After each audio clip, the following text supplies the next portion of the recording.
सध्या राज्यात विधान परिषद निवडणुकीच्या जागांवरून चुरस पाहायला मिळते। अद्याप काही पक्षांनी नावं जाहीर केली नसल्यानं उत्सुकता शिगेला पोहोचली आहे। राष्ट्रवादी काँग्रेस पक्षातून 75हून अधिक सदस्यांमध्ये चढाओढ सुरू आहे। आम्ही लवकरच नाव जाहीर करू असं प्रदेशाध्यक्ष सुनील तटकरे म्हणालेत। पाहूया। उद्या होणाऱ्या द्विवार्षिक निवडणुकीच्या निमित्ताने राष्ट्रवादी काँग्रेस पक्षाकडे जवळपास 70-75 प्रमुख कार्यकर्त्यांचा इच्छुकांचे अर्ज आले होते, निवेदन त्या ठिकाणी आले होते।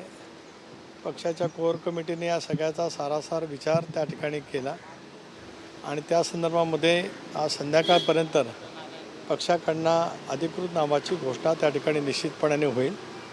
कारण आज मंत्रिमंडळाची पण बैठक आहे। मला स्वतःलाही अलिबागला दिशा कमिटीच्या बैठकीला जाऊन परत मुंबईला त्या ठिकाणी यायचं आहे। त्यामुळे या संदर्भातला पक्षाचा जो निर्णय आहे त्याची अधिकृत घोषणा संध्याकाळी निश्चितपणाने त्या ठिकाणी होईल। उद्या अर्ज राष्ट्रवादी काँग्रेस पक्षाच्याकडून एक त्या ठिकाणी भरला जाणार आहे। नाव जवळपास निश्चित झालं आहे का काय?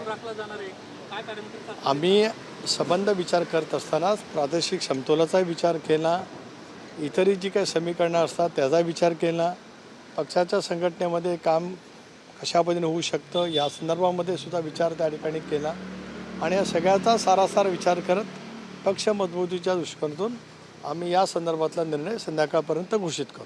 परंतु सर खूप चढाओढ पक्षामध्ये पाहायला मिळते। मी मगाशीच सांगितलं की जवळपास 70-75 प्रमुख सहकाऱ्यांचं ज्यांचं पक्षासाठी योगदान आहे, दादांनी एनडीएमध्ये सहभागी होण्याचा निर्णय घेतल्याच्या नंतरचं योगदान मोठ्या प्रमाणावरती आहे।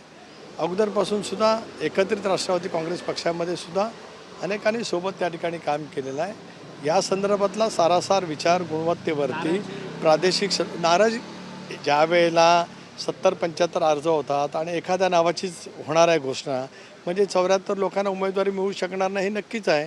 त्यामुळे हे सगळीकडेच आहे, ते काय एका राष्ट्रवादी काँग्रेस पक्षाकडे आहे अशातला काय भाग नाही। हे वेगवेगळ्या राजकीय पक्षामध्ये ज्या वेळेला इच्छुकांची संख्या वाढत राहते त्यावेळेला स्वाभाविकपणाने एकच जागा आमच्या वाट्याला येणार आहे आमच्या संख्याबळानुसार। आज आमचं संख्याबळ 39 आहे। बहिणींचा निकाल 4 तारखेला लागेल त्यावेळेला आम्ही पुन्हा त्याच्यावरती पोचणार आहोत।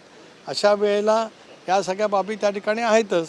म्हणून पक्षामधला एकोपा, एकसंघपणा, नाराजी कमीत कमी कशी राहील या संदर्भातला सुद्धा साराचा विचार कोर कमिटीमध्ये जे पक्षाचे प्रमुख नेते आहेत त्यांनी त्या ठिकाणी केलेला आहे। धन्यवाद।